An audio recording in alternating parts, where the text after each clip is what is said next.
요아스는 남왕국 유다의 왕입니다. 그는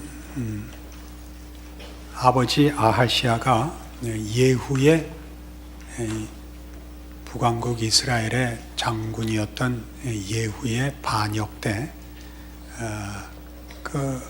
함께 죽습니다. 그때 이 할머니 되는 아달랴가 예후가 이제 바알 신당을 회파하고 바알 신 섬기는 것을 다 제거하는 것을 보고 아하시아의 자손들을 전부 죽이고 나중에 보시면 그 바알 신당을 재건하고 섭정을 하여 정치 권력을 틀어줍니다. 요시야는 그 죽음에서 기적적으로 살아납니다. 그의 고모가 살려내지요.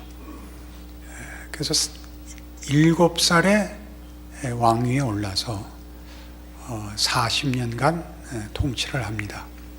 그러니까 극적으로 목숨을 구하고 제사장 여호야다의 도움으로 왕위에 복귀하고 아달랴를 제거하고 그 왕권을 되찾는 셈이지요.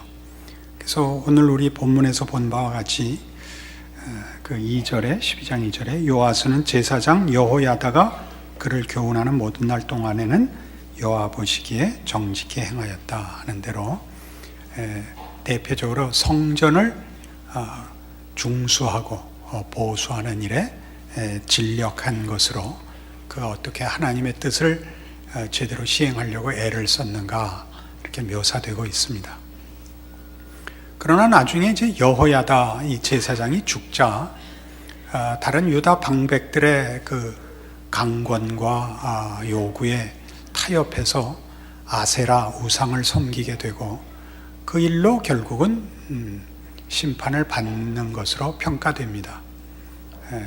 아람 왕 하사엘이 쳐들어왔을 때 나가 싸우다 중상을 입고 신복들의 배반으로 인하여 무참하게 죽습니다.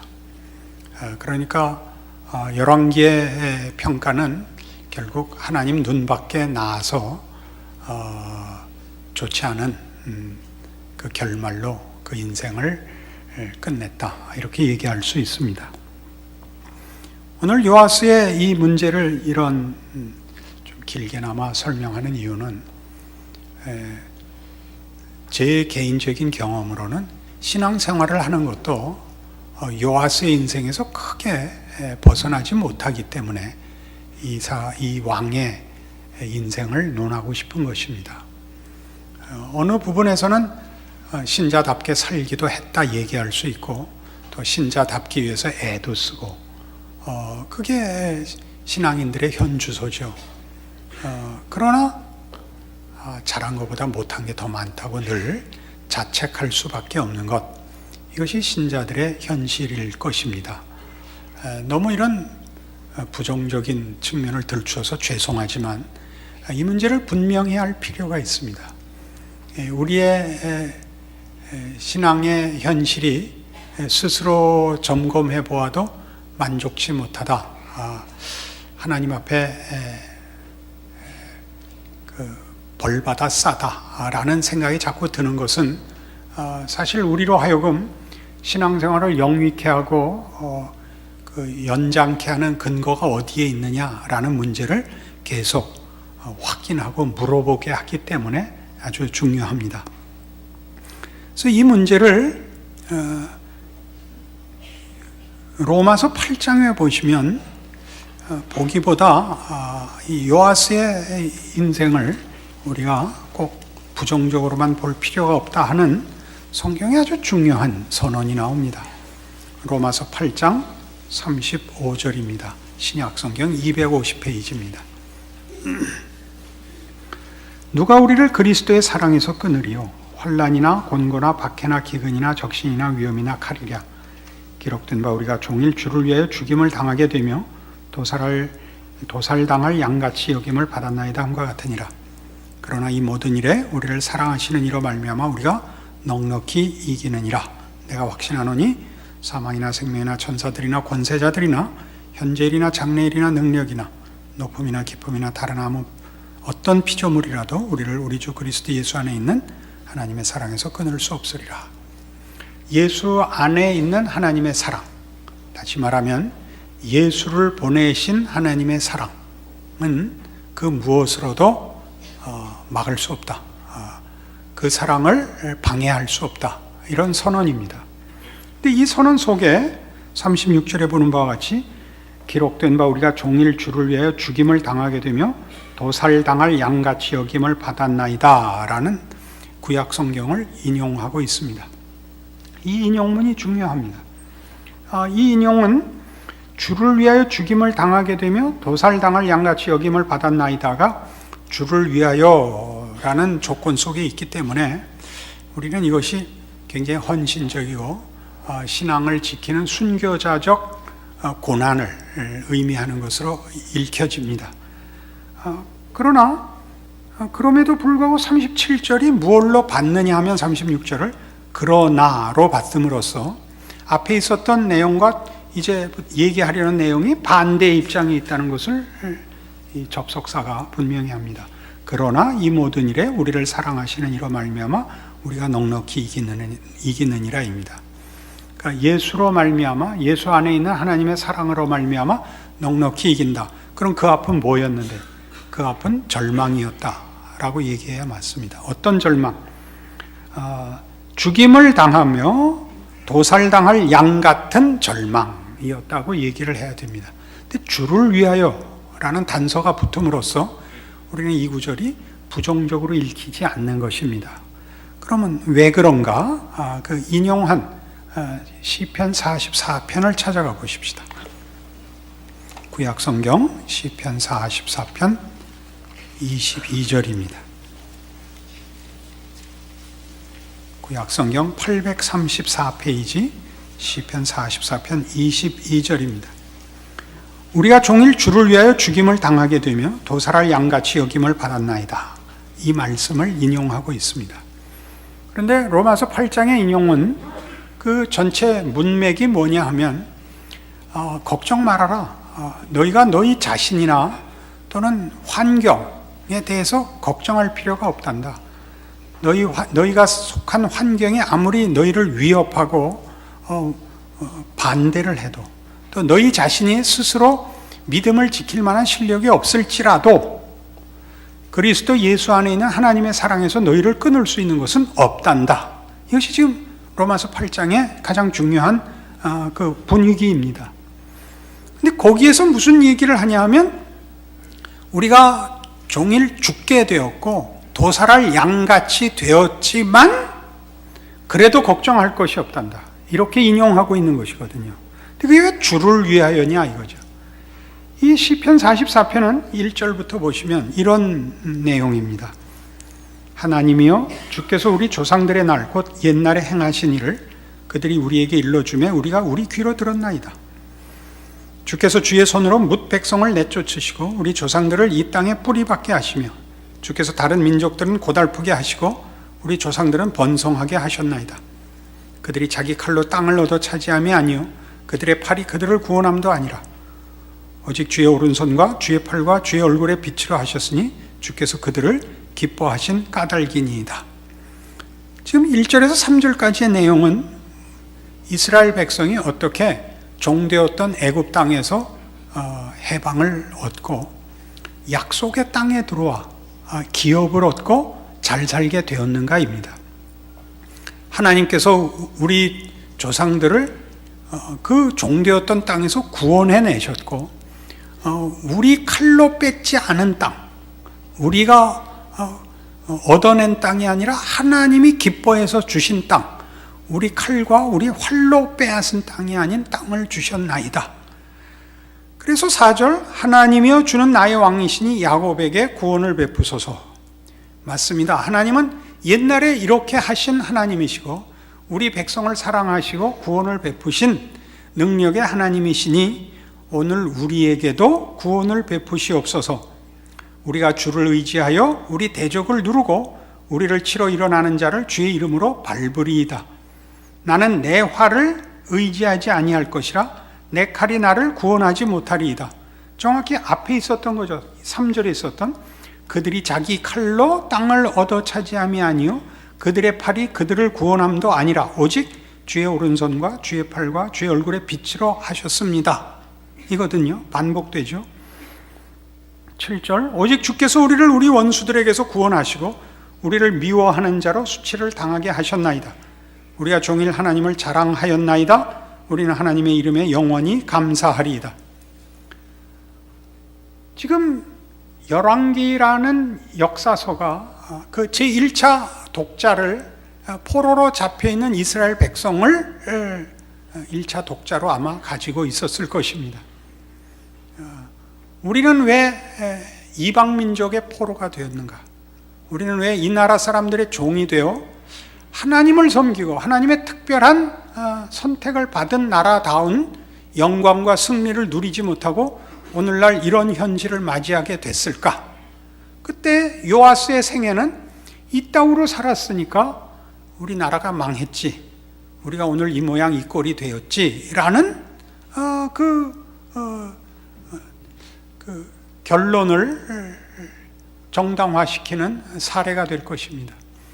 그러나 지금 로마서 8장에서는 우리의 못난 것과 세상의 반대함이 아무리 클지라도 하나님의 사랑을 끊을 수 있는 것은 없다를 얘기하면서 하필 시편 44편을 인용해서 시편 44편이 어쩌면 유다 사람들이나 이스라엘 사람들이 겪었던 어떤 역사적인 어려움 속에서, 그리고 더 크게 보면 포로기까지도 확장해서 저들의 절망과 슬픔 속에서 하나님, 우리가 알기로 하나님은 옛날에도 우리 조상들을 구원하실 때 우리 조상들이 능력이 있어서 애굽을 나온 것이 아니라 오직 하나님께서 은혜를 베푸시고 능력을 베푸셔서 구원하셨다고 얘기한 것을 기억하고 있습니다.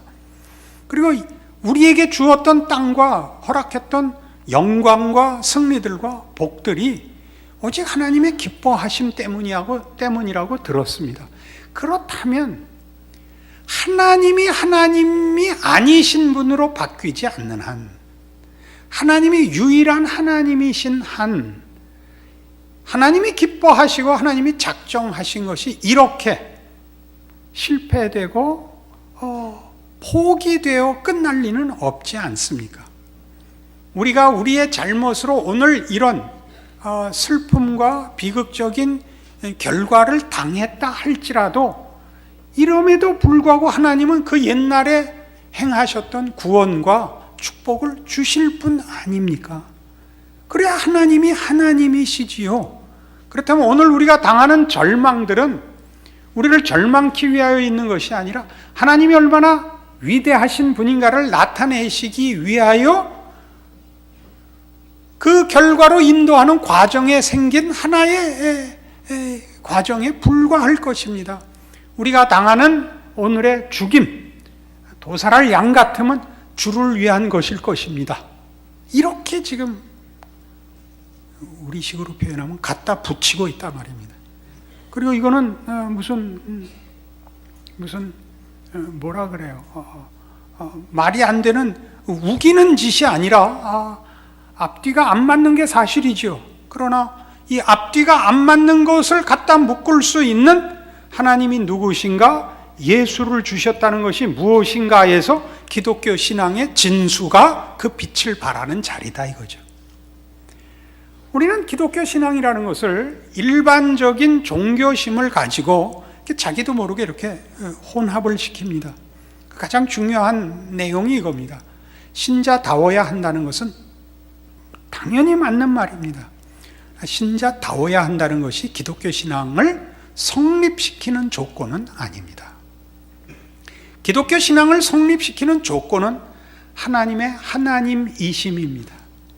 하나님의 신실하심, 자비로우심, 의로우심, 선하심, 이것이 기독교 신앙을 성립시키고 있습니다.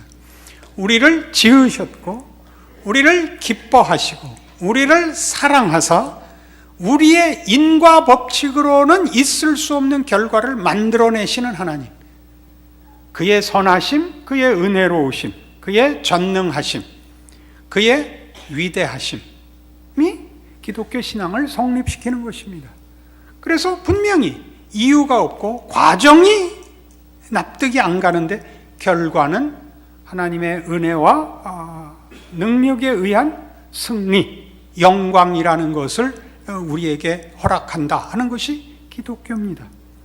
우린 요아스의 생애를 우리의 생애와 별로 구별할 수가 없습니다. 우리의 신자된 현실도 50보 100보입니다. 그러나 요아스의 생애를 놓고 이것이 끝이 아닐 것이다 라고 포로기의 성도들이 무엇을 보고, 출애굽 사건을 보고, 출애굽을 허락하신, 홍해를 가르신 하나님이 왜 바벨론을 깨고 우리를 구원해 주시지 못하랴 라고 믿을 수 있었다면, 이미 해방된, 바벨론으로부터 해방된 역사를 갖고 있는 신약 성도들, 더 가죠. 그의 아들 예수 그리스도를 보내신 하나님의 능력과 성의를 보는 측면에서는, 이 시각에서는, 자리에서는 시편 44편에서 우리가 주의 구원을 기다립니다. 우리가 아는 하나님은 구원의 하나님이요, 은혜의 하나님이요, 능력의 하나님입니다 라는 이 선언을, 이 믿음을 우리야말로 더 크게, 더 분명하게 가져야 마땅하고 가져야만 하는 것입니다. 로마서 4장으로 가보시겠습니다. 아브라함에 관한 얘기를 하는 중입니다. 23절에 그에게, 아브라함에게 의로 여겨졌다 기록된 것은 아브라함만 위한 것이 아니요 의로 여기심을 받을 우리도 위함이니 곧 예수 우리 주를 죽은 자 가운데서 살리신 이를 믿는 자니라. 아브라함을 의로 여겼다, 믿음으로 의로 여겼다. 그것은 무엇을 위하여 했다고요? 이제 아브라함의 후손들을 위하여 합니다. 아브라함의 후손이란 아브라함같이 부르실 후손들입니다. 아브라함을 순전히 믿음으로 부른 것 같이 이제 하나님께서 그의 백성들을 믿음으로 부를 것입니다. 믿음으로 부른다는 것은 아브라함에게서 나타난 바와 같이 그에게 조건과 자격을 묻지 않는 하나님의 은혜로우신 부름입니다. 그에게 의로 여겨졌다 기록된 것은 아브라함만 위한 것이 아니요 의로 여기심을 받을 우리도 위함입니다. 아브라함을 그렇게 부른 것처럼 우리도 그렇게 부를 것입니다.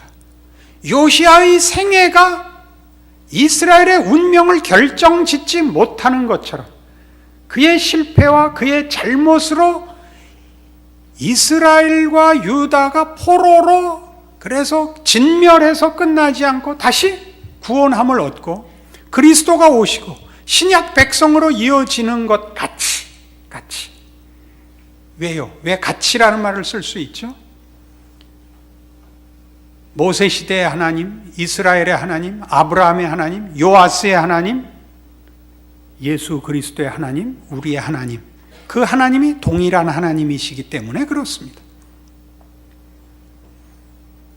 우리는 이 하나님이 아브라함을 부르듯이 홍해를 가르듯이, 그리고 가장 중요하고 그 앞에 있는 우리 믿음의 선조들이 가졌던 것보다 더 큰 역사를 하나 가지고 있죠. 그 아들을 보내신 것 같이, 지금 24절식으로 얘기하자면 예수 우리 주를 죽은 자 가운데서 살리신 이를 믿는 자인 것입니다. 죽은 자를 살리신 이라는 역사를 하나 더 갖고 있죠.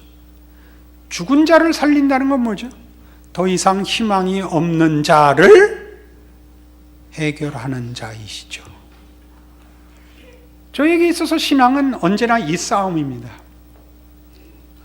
내 믿음이 하나님 앞에 연락될 것인가? 이 모양으로 사는 것도 신앙이라고 얘기할 수 있는가? 그것은 저에게 늘 매일 떠나지 않는 하나의 질문거리고, 그리고 자책입니다. 이 정도로 사는 것 갖고 신앙인이라고 얘기할 수 있는가? 내 신앙 고백이 유효한가? 라는 질문을 하죠. 거기에 대해서 성경이 하는 얘기입니다. 예수 그리스도를 죽은 자 가운데서 살리신 이, 우리를 죽음에서 살리실 이, 매일 도살할 양같이 되어 있고 죽음 앞에 놓여 있는 우리를 하나님은 고쳐놓을 수 있습니다. 하나님 거기서 생명을 만들어내시는 이입니다. 이것이 성경이 하려는 얘기입니다. 조금 더 갈까요? 6장 4절로 가십시다. 같은 로마서 6장 4절. 그러므로 우리가 그의 죽으심과 합하여 세례를 받음으로 그와 함께 장사되었나니 이는 아버지의 영광으로 말미암아 그리스도를 죽은 자 가운데서 살리심과 같이 우리로 또한 새 생명 가운데서 행하게 하려 함이라. 예수를 죽은 자 가운데서 살리시니 예수를 죽은 자 가운데서 살리신 것 같이, 이게 기독교 신자의 가장 큰 믿음의 내용이요 힘입니다. 죽은 자를 살리시는 이. 오늘 우리를 보면 죽은 자와 방불 하죠. 요아스의 생애를 놓고 보자면 신복들에게 칼 맞아 죽는 자에 불과합니다. 그러나 죽음으로 끝나지 않습니다. 비극으로 끝나지 않습니다. 우리의 책임과 한계로 끝나지 않습니다. 반전이 있습니다. 예수 그리스도 안에서의 반전이 있습니다. 예수 그리스도를 주신 은혜와 사랑이 가지는 승리와 영광과 부활의 반전이 있습니다. 그것이 기독교 신앙을 유지케 하는 것입니다. 기독교 신앙의 현실이 뭘까요? 자책일 것입니다. 믿음의 현실은 뭐죠? 의심입니다. 왜 믿음의 현실이 의심이죠? 약속은 갖고 있으나 현실로 나타나지 않거든요. 기다려야 되기 때문에. 믿는 것은 지금 결과가 드러나지 않는 것들입니다. 결과가 나타날 때까지 기다려야 됩니다. 결과가 현실이 아니면 우리의 현실은 의심스러울 수밖에 없습니다. 그 확신을 가진 사람들은 대부분 의심할 지능이 없기 때문입니다. 여러분, 신앙생활에 중간중간 하나님이 확신을 주신다는 것 저도 압니다. 확신이 연장되지 않습니다. 그렇게 큰 기쁨과 확신이 있었는데 어느 날 문득 다시 전혀 아무런 증거도 아무런 확인도 받아보지 못했던 사람같이 천길 낭떠러지로 떨어지는 것 같은 때가 수도 없이 많습니다. 기독교 신앙은 그래서 늘 하나님께로 시선을 돌려야 됩니다. 자기를 쳐다보고 자기의 느낌에 의존하면 우리는 아무것도 확실하지 않습니다. 같은 6장 11절에도 이와 같이 너희도 너희 자신을 죄에 대하여는 죽은 자요 그리스도 예수 안에서 하나님께 대하여는 살아있는 자로 여길지어다 그럽니다. 이게 무슨 말이죠? 당신의 느낌을 근거하지 마라 이겁니다. 하나님이 누구신가에 근거하라. 하나님은 영원하신 분이며 은혜롭고 자비롭고 노하기를 더디하고 인자와 진실이 풍부하신 분입니다. 하나님이 누구신가에 우리의 신앙의 근거를 놓지 않으면 우리의 신앙은 하루를 버티지 못합니다. 같은 로마서 8장에서는 이렇게 얘기합니다. 11절 예수를 죽은 자 가운데서 살리신 이의 영이 너희 안에 거하시면 그리스도 예수를 죽은 자 가운데서 살리시니가 너희 안에 거하시는 그의 영으로 말미암아 너희 죽을 몸도 살리시리라. 아멘입니다. 예. 이것 때문에 예수 믿는 겁니다. 우리가 믿는 하나님은 이런 하나님이다. 그게 우리를 안심시키며 우리의 신앙을 보존케 합니다. 그렇지 않다면 우리는 자기 격려, 자기 최면밖에 없습니다. 그렇지 않다면 여러분 얼마나 종교라는 것이 얼마나 자기 격려, 자기 최면에 불과한 걸 아시지 않습니까? 그렇죠? 말하자면 나는 믿어서 기뻐라는 얘기는 참으로 애매한 말입니다.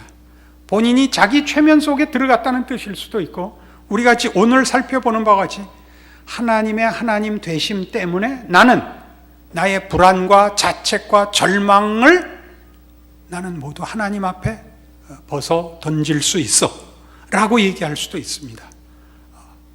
그렇다고 해서 아무렇지도 않다, 태평하고 한 점의 의심도 없다, 그런 믿음의 경지는 이 땅에서 사는 동안은 없습니다. 그런 건 없습니다. 여러분들이 가지는 현실적인 신앙의 확인은 성경이 하나님이 누구신가를 그렇게 설명한다. 그런데 전부 붙들려 있어야 됩니다. 혹 도움이 필요하시다면 우리 목사님도 그렇다고 그러시더라. 이거 조금의 도움이 될 수 있을는지 모르겠습니다. 이것이 기독교 신앙이죠. 그래서 우리를 요아스의 생애와 방불한 우리의 실존으로 본다, 이렇게 얘기할 수 있습니다. 그러나 우리는 요아스의 생애를 평가하는 데 있어서는 전혀 다른 식으로 평가합니다. 빌립보서 1장으로 가죠. 12절입니다. 형제들아,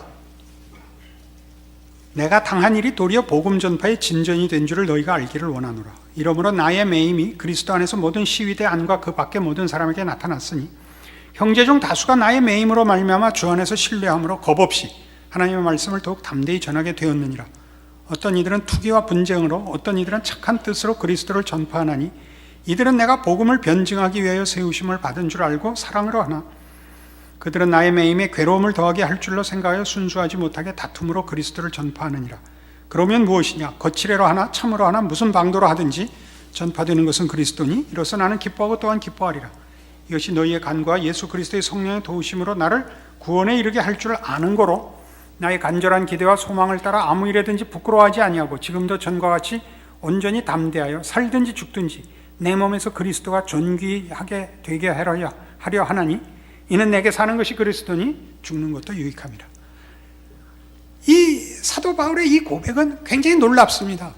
그는 하나님의 사도로 예수 그리스도로 말미암아 사는 자 되어 이제 감옥에 갇혔으나 담대합니다. 그는 갇혀 있어도 겁이 없습니다. 사는 것이 그리스도를 위한 것이고 죽을지라도 그리스도께서 내 몸에서 존귀히 되게 하는 것 외에는 나는 관심이 없다. 나는 나의 매임이나 혹은 이 일로 인하여 사람들이 나를 오해하고 비난하는 문제에 대해서 상관없다. 저들이 나를 비난하고 조롱하는 것으로까지도 그리스도가 전파되니 나는 기뻐할 뿐이다 라고 얘기합니다. 그럼 조금만 변경을 해보십시다. 사도 바울은 하나님의 종이지만 당시에 사도 바울을 비난했던 사람들처럼 저는 늘 아프고 늘 사로잡힙니다. 그는 형통한 길로 인도함을 받지 못하고 우리 고린도후서 11장에서 보는 바와 같이 여러 번 매를 맞기도 하고 강도의 위험을 당하기도 하고 동족의 위험을 당하기도 하고 굶기도 하고 춥기도 하고 헐벗기도 합니다. 파손도 당하고 매를 맞기도 합니다. 도무지 하나님의 종으로서의 어떤 보란듯한 증거들이 없습니다. 그러나 본인은 뭐라고 생각하느냐 하면 그것이 사도된 증거라는 것입니다. 그 고난들이. 자, 우리의 생애가 보란듯하지 않기 때문에 내 생애가 신자된 나라는 존재가 하나님 앞에 인정받는 것인가에 대하여 의심을 가집니다. 내가 하나님 앞에 인정을 받고 있다면 하나님이 형통한 길을 열고 나를 유효한 인생으로 인도하여 능력 있고 효율성이 있는 인생을 걷게 할 거라고 기대를 하는 겁니다. 이렇게 밤낮 아프고 가난하고 못 배우고를 더 지나서 내 마음에 확신이 없고 전전긍긍하고 자책하고 절망하는 것에서 몸부림치고 있는 정도 갖고는 신자일 리가 없고 하나님이 연락한 인생일 리가 없다고 생각합니다. 그러나 잠깐 바꿔놓고 생각해 보십시오. 사도 바울이 그 얘기입니다. 사도 바울은 열심을 갖고 있지만 한 번도 형통한 현실을 못 만나고 있습니다. 오해를 받고 있습니다. 자기가 세운 교회에서 배척을 받습니다. 그의 사도권이 부정되곤 합니다. 도전을 받습니다. 그 편지를 보면 괜찮았는데 만나보면 영 사람이 신통한 데가 없다라는 비난도 받습니다. 사단의 가시가 주어져 있고 늘 전전긍긍하고 있습니다. 그 마음에 소원이 있고 안타까움이 있으나 당시대의 사도 바울이 자기가 이렇게 유명해질 줄 자신은 전혀 모르고 있었을 것입니다. 무슨 얘기를 하고 싶은 것일까요? 성경이 우리의 가는 길은 우리가 생각하는 것과 다릅니다. 뭐가 다르냐? 예수님께서 이 땅에 오셔서 성육신 하시고 십자가에 죽으시는 일들이 누구의 눈에도 그럴듯해 보이지 않았습니다. 그는 정말 죽어버렸습니다. 가난한 자들과 죄인의 친구로 오셨다라는 표현대로 그는 가난한 자로 오시고 그는 죄인 중에 섞여 있고 병자들과 환자들 속에 있습니다. 그를 따르는 자들이 그런 자들이고 그는 늘 그 속에 있습니다. 우리가 우리 자신을 보면 우리가 신통한 길을 걷지 못하고 우리는 늘 사회에서 처진 자들 속에, 감추어져 있는 자들 속에, 실패자들 속에 있을 것입니다. 그것이 우리를 더 괴롭힙니다. 내가 가진 신앙이 참된 신앙이 아니고 하나님이 인정하는 신앙이 아니기 때문에 현실적으로 내 신앙이 그 힘을 쓸 틈을 갖지 못한다라고 생각할 수 있습니다. 오늘 우리가 하려는 말은 이겁니다. 예수 우리 주를 보내신 우리 하나님이 그를 죽여서 부활로 하나님께서 영광을 받으시며 모든 세상을 하나님의 뜻과 하나님의 방법으로 전복시키듯이 우리의 생애를 세상적인 보란듯한 과정과 방법이 아닌 하나님의 방법으로 끌고 가고 계시다는 것을 성경이 확인시키려 하고 있다 이겁니다. 여러분이 여러분에 대해서 절망하며 부정하는 모든 것이 다 성육신의 연장입니다. 지금 이 빌립보서 1장 21절식으로 하면 내게 사는 것이 그리스도니 죽는 것도 유익하다. 내 삶은 그리스도 자신이다. 그런 얘기입니다. 그리스도께서 내 인생에 당신의 성육신을 연장하는 것이 내 삶이다. 죽는 것은 그 성육신이 더한 것이다. 성육신보다 더한 것이다. 부활이다. 이렇게 얘기하는 거죠. 여러분의 자책, 여러분의 소외감, 여러분의 할까요? 절망, 여러분의 답답함들은 다 성육신입니다. 초월자가 그 무한히 유한 속에 들어와 있는 그 답답함을 생각해 보십시오. 돌을 떡으로 만드실 수 있는 이가 굶주려야 했던 사실을 기억해 보십시오. 우리는 기독교 신앙의 가장 중요한 핵심들을 놓치고 있는 것일 것입니다. 어떤 것, 죽음, 고난, 세상의 어떤 권세, 무엇도 우리 주 예수 그리스도 안에 있는 하나님의 사랑에서 우리를 끊을 수 없다 라는 것이 우리의 인생의 우리 눈으로 보는 실패, 파탄, 무의미, 허망함, 게으름, 무책임, 무엇도 뒤집어 놓을 수가 있습니다. 여러분의 믿음의 핵심은, 근거는 어디로 늘 가야 하냐면 한탄으로 가야 맞습니다. 하나님 찾아와 주시옵소서. 나는 죄인입니다. 이것은 모든 성도들이 평생 동안 반복해야 되는 고백이며 찬송입니다. 우린 여길 놓칩니다. 우리는 어떠고 싶은 겁니까? 더 이상 하나님을 부를 필요가 없는 신앙인이 되고 싶은 것입니다. 그렇죠. 하나님을 위하여 보란듯한 사람이 되고 싶은 겁니다. 어떻게 해요?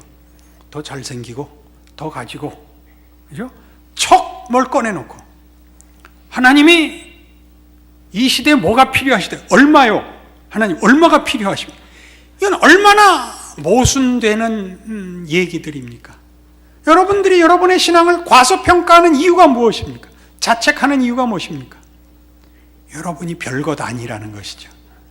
여러분, 성육신은 당시대 별것 아니었습니다. 아무도 무한히 유한으로 찾아오신 줄 몰랐습니다. 그의 제자들마저도 몰랐습니다. 예수님께서 그 사실을 또한 숨기라 하셨습니다. 여러분, 숨기고 사십시오. 여러분을 부르고 여러분을 인도하는 그 하나님이 인도하시는 그 인생을 걸으십시오. 거기가 성육신의 연장인 줄 아십시오. 여러분이 서 있는 곳에 하나님의 통치와 기적과 죽은 자를 살리시는 하나님의 기적의 손길이 찾아오는 자리인 줄 아십시오. 누가 잘난 척 하시고 큰 소리 치거든 감탄하십시오. 그리고 여러분은 여러분의 길을 걸으십시오. 신앙인이 되십시오. 하나님이 여러분의 생애를 살게 하십시오. 하나님은 거기 찾아오시고자 여러분을 부르셨고 함께 하십니다. 이 믿음이 여러분의 생애와 여러분의 존재를 붙들어내기를 바랍니다. 기도하십시다. 하나님 아버지 은혜를 감사합니다. 하나님의 자녀라는 것은 아무도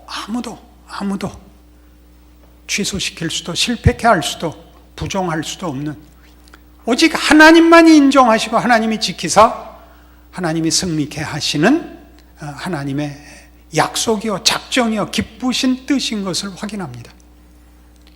우리 자신을 믿음으로 달래게 하여 주시옵소서. 우리 주 예수 그리스도 안에 있는 하나님의 사랑에서 우리를 끊을 자 없음을 기억해 하사 우리의 탄식과 우리의 절망을 믿음으로, 기도로, 찬송으로 바꿔놓는 생애가 되게 하여 주시옵소서. 지금은 우리 주 예수 그리스도의 은혜와 하나님 아버지의 극진하신 사랑과 성령님의 교통하심이 하늘 하나님을 아버지라 부르는 자의 생애의 자랑을, 영광을 기억하고 믿음으로의 순종을 약속하고 돌아가는 심령들 위해 영원토록 함께 있을지어다. 아멘.